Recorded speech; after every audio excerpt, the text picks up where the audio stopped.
Déjà, quand la personne pose la question et dit cette histoire de postpartum existe réellement, c'est parce que quelque part, il y a un doute.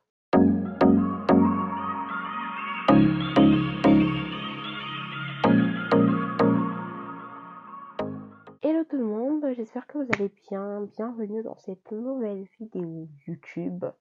Est-ce que j'ai encore besoin de me présenter? Genre, moi c'est Josia, pour ceux qui ne me connaissent pas. Ça fait un moment on s'est pas vu, ça fait un moment on s'est pas parlé, mais je suis là. On va chit-chatter. Aujourd'hui, je n'ai pas de story time, mais aujourd'hui je viens pour répondre à vos questions. Vous aimez bien parler de mon affaire d'accouchement là, hein? Parce que vos questions sur l'accouchement là, ça revient encore et encore. Première question. Après ça, j'y ai déjà répondu, hein. Je crois que la réponse, elle est... Non, je crois pas. La réponse, elle est dans la première vidéo que j'ai faite. Du coup, accouchement avec péridurale ou pas. Accouchement avec péridurale que je ne recommanderais jamais.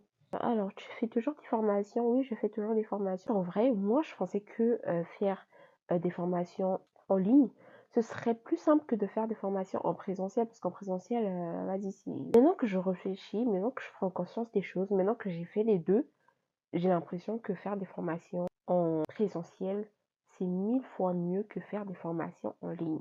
Ce qui est sûr, ça bouffe trop d'énergie et non. Troisième question. Est-ce que cette histoire de postpartum existe réellement? Déjà, quand la personne pose la question et dit cette histoire de postpartum existe réellement, c'est parce que quelque part, il y a un doute, vous voyez. Et ce doute-là, moi, je l'ai eu jusqu'au jour où la sage-femme a parlé à toutes les personnes qui étaient présentes, parce que c'était des personnes de ma famille, et leur a dit que à partir du moment où je sortirais de l'hôpital, j'aurais besoin d'être bien entourée, qu'il pourrait arriver que j'ai l'alarme facile et tout ça là, et donc je commence à pleurer n'importe comment pour un tout et pour un rien, vous voyez. Quand elle a dit ça, elle a terminé, genre sur le coup, je l'ai laissé parler, je l'ai laissé dire tout ce qu'elle avait à dire. Quand elle est sortie, j'ai dit aux autres, c'est vraiment des trucs de blanc ça, genre, pourquoi je vais me mettre à pleurer pour un rien, pour un tout et pour un rien, ça n'a pas de sens. Parce que je crois qu'il me restait 2 jours à l'hôpital et tout. Je rentre chez moi, et quand je rentre chez moi, c'est là que le calvaire a commencé, si je peux dire ça comme ça. Il y a beaucoup de choses qu'on faisait qui m'énervaient. Beaucoup de choses, vraiment, qui m'énervaient. J'étais tout le temps...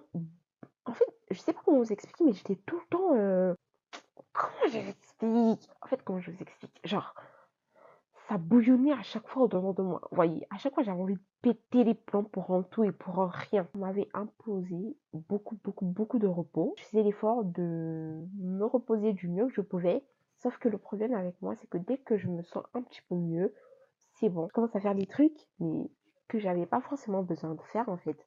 Ça faisait que j'étais tout en saoulée, tout en colère de voir qu'il y a des choses qui traînaient, que je n'arrivais pas à faire et tout ça là. Déjà, ça m'énervait de ouf. Je demandais parfois au père de ma fille de faire des tâches et tout ça là, mais des tâches qu'il n'arrivait pas à faire, genre, au moment où je les lui demandais. Le pauvre, il avait tellement de choses à faire qu'il pouvait pas tout gérer d'un coup, sauf que pour moi, je te demande de faire un truc, mais non, genre, frère, bouge-toi, quoi, même si t'as des trucs à faire, tu les fais, vous voyez, sauf que c'est vraiment un raisonnement pourri, hein. C'est pourquoi je rigole, parce que sur le coup, c'est vraiment comme ça que j'aurais les choses. Genre, je vais lui demander de faire 5 choses à la fois, et m'attendre à ce qu'il fasse les 5 choses, genre du coup comme ça. Sauf que c'était juste pas possible. C'était juste pas possible et c'était inimaginable. Je demande à ce que les vêtements de bébé soient nettoyés parce que moi je pouvais pas les nettoyer et je voulais pas les mettre à la machine à laver. Du coup, j'ai demandé à son père de s'en occuper. Sauf que le pauvre, comme je ne me sentais pas bien, bah il pouvait pas tout gérer à la fois. Donc ce que j'ai fait pour l'aider, c'est que j'ai trempé les vêtements dans l'eau. Lui, il s'occupait de la petite et il faisait plein d'autres choses à la fois, je sais plus trop. Mais ce qui est sûr, c'est que je sais qu'il était débordé. Et moi, du coup, je dormais. Après m'être réveillée, je vais dans la salle de bain et là, je vois que les vêtements n'étaient toujours pas lavés. J'étais tellement énervée que j'ai commencé à les laver. J'ai commencé à les laver. J'ai commencé à les laver. Et lui, il passait par là, il me regarde et me dit, mais tu fais quoi en fait? En même temps, regarde, il y a une serviette qui s'est détachée et tout ça là. En fait, je ne m'attendais pas à ça. Mais il y a une serviette qui s'est tachée, que j'ai vue au moment où j'étais en colère. Ça fait que j'ai fondu en larmes. Mais je vous dis, je ne sais pas s'il m'est déjà arrivé de pleurer comme ça. À un point, tu peux pas imaginer. Mais pourquoi? Pour une serviette. Frère, j'ai pleuré comme ça pour une serviette. Et je vous explique même pas les autres fois en fait. J'avais à chaque fois l'impression que on me cherchait, comme me tenter. Et à chaque fois, ça m'énervait. Et tellement j'étais en colère, en fait. Vous voyez, ces moments-là où tu es tellement en colère que tu sais pas comment t'exprimer et tu te mets à pleurer. C'est ça, en fait. C'est ce que j'ai eu. Et ça a duré hyper longtemps.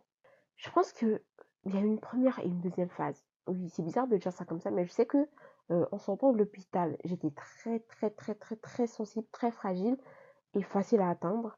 Quelques temps après, je me suis sentie un peu mieux, mais je crois que ma fille a commencé à avoir 3 4 mois par là, ça a recommencé et là c'était pire en fait. C'était pire. J'avais le doute, je me disais, est-ce que c'est vraiment ça, tout ça là? Mais quelques temps plus tard, je suis tombée sur la vidéo d'une fille qui expliquait que pour elle, ça a duré hyper longtemps. Et là, je me suis donné raison par rapport à mon ressenti. J'ai eu ce truc-là à 2 reprises. Et la deuxième fois, ça m'a pas du tout loupé. Donc voilà. En bref, le postpartum existe bel et bien et préparez-vous de sorte à ne pas être seul. Soyez bien entouré parce qu'avec bébé qui pleure par-ci par-là, bébé qui a du mal à s'endormir, bébé qui voilà, il y a tellement de choses qui se passent, mais il peut arriver que tu aies du mal à bien gérer la chose. Et voilà, entoure-toi bien, entoure-toi des personnes qui vont vraiment t'aider, vraiment te soutenir. Et moi, il y a également le changement physique qui m'a énormément fait mal. Oui. Vous allez avoir l'impression que j'ai pas du tout changé. Il y a quelques changements que j'ai vus qui m'ont énormément fait mal. J'arrivais pas à m'assumer. Voir le petit ventre qui ressortait. Non, mais ça, c'était vraiment la goutte de trop en fait. Heureusement, j'étais bien entourée. Je disais merci à Dieu d'avoir quelqu'un qui savait m'apprécier. Et aussi, je regardais mon bébé et je me disais, ça en valait la peine. Ce n'est pas grave. Aussi, une chose qu'il faut retenir, c'est que après un accouchement, que tu le veuilles ou non, que tu sois grosse, mince, fine ou je ne sais comment, il y a un changement qu'il faut que tu apprennes à accepter. Moi, je peux me réveiller un bon matin, quand je mange beaucoup, je me retrouve avec un gros ventre. Mes frères, je regarde mon enfant et je me dis, ce n'est pas grave. J'ai beaucoup parlé pour cette histoire, mais il fallait vraiment qu'on en parle. Parfois, on est là en souffrant silencieusement, t'as pas besoin de souffrir. Moi, je disais ouvertement que je me sentais pas bien. Prochaine question. Donne-moi le secret de tes boutons. Affaire de boutons, là. En vrai de vrai, j'ai pas fait grand chose en fait. Mes boutons, ils sont partis seuls. Est-ce que les bagues dentaires font mal? Oui, les bagues dentaires font mal. Ça fait très mal. Mais là encore, ça va dépendre de ton traitement, ça va dépendre du travail qu'il y a à faire sur tes dents. Mais en vrai, ça fait mal. Pourquoi tu as retiré ton appareil dentaire?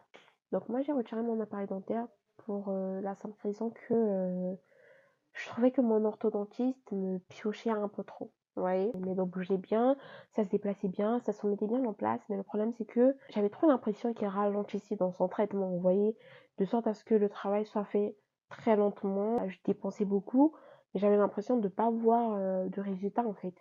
J'ai dû arrêter, laisser reposer mes dents parce que quand je suis allée le voir pour lui dire que j'avais l'impression qu'il n'y avait pas du tout d'évolution et que je voulais arrêter avec le traitement, je lui ai demandé de me retirer du coup les bagues dentaires, mais comment il les a retirées? En fait, il était tellement en colère que après, ça m'a littéralement fragilisé les dents. J'ai consulté un autre orthodontiste dont les avis étaient sûrs parce que je suis allée sur le site, j'ai vu qu'il y avait plein d'avis positifs par rapport à elle, mais je préfère laisser reposer mes dents et je crois que je reprendrai avec un traitement un peu plus sérieux l'année prochaine. Et aussi, avant de prendre quelconque rendez-vous, assurez-vous surtout de bien regarder les avis. Moi, après avoir arrêté mon traitement, je suis allée sur le site du monsieur, chose que j'aurais dû faire au début, avant de me lancer. Mais tout le monde ne parlait que de lui en fait, il y avait que des avis négatifs en fait dans la maison où les gens n'arrivaient pas à avoir des résultats par rapport au traitement et tout ça là. Et bah, j'ai regretté en fait, j'ai regretté de ne pas avoir eu le temps de regarder les avis avant. Avant, il est bizarre depuis hier, je suis revenue. Donc prochaine question, être maman, ça change la vie? Et oui, ça change énormément la vie. En fait, c'est vraiment le genre de pas en avant que tu ne peux pas remettre en arrière, en fait. Tu vois, tu te plonges dans ça, tu vis avec pour le restant de ta vie. Accepter le changement, accepter d'inclure l'enfant à ton rythme et tu verras que ça se passera mieux. Que dirais-tu à quelqu'un qui veut entreprendre mais qui n'a pas assez de moyens? Bah, lance-toi. Lance-toi avec le peu de moyens que tu as. Faut savoir que moi, quand j'ai commencé à entreprendre, j'avais même pas 10 000 francs CFA. J'ai commencé avec l'achat d'un produit qui m'a rapporté le double de ce que j'avais dépensé. Et avec ça, bah, j'ai racheté 2 produits J'ai revendu les deux et du coup, j'ai eu encore, voilà. Vous comprenez quoi?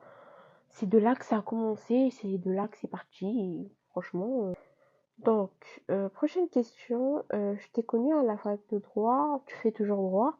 Non, je ne fais plus droit. Aujourd'hui, je suis, dans une école de commerce. Ça fait quoi d'être maquilleuse? Ça fait quoi d'être maquilleuse? Bah, c'est bien d'être maquilleuse. C'est un métier comme tout autre. Il y a son côté positif, il y a son côté négatif. Il faut surtout avoir un moral bien blindé parce que il y a vraiment des personnes qui vont te pousser à bout. Est-ce que tu as allaité? Si oui, comment ça se passe? Sinon, pourquoi? J'ai allaité, ça s'est passé plutôt bien. C'était juste un peu lourd au début, mais après ça se passe très bien. Bah du coup voilà, c'était tout pour aujourd'hui. J'ai vraiment pris le soin de répondre à quelques questions. J'espère que ça vous sera utile. N'hésitez surtout pas à en poser plus si vous en avez. Bah, j'espère que cette petite vidéo vous aura plu. Je vous dis à très bientôt pour une nouvelle petite vidéo. Je vous fais de gros bisous. Ciao!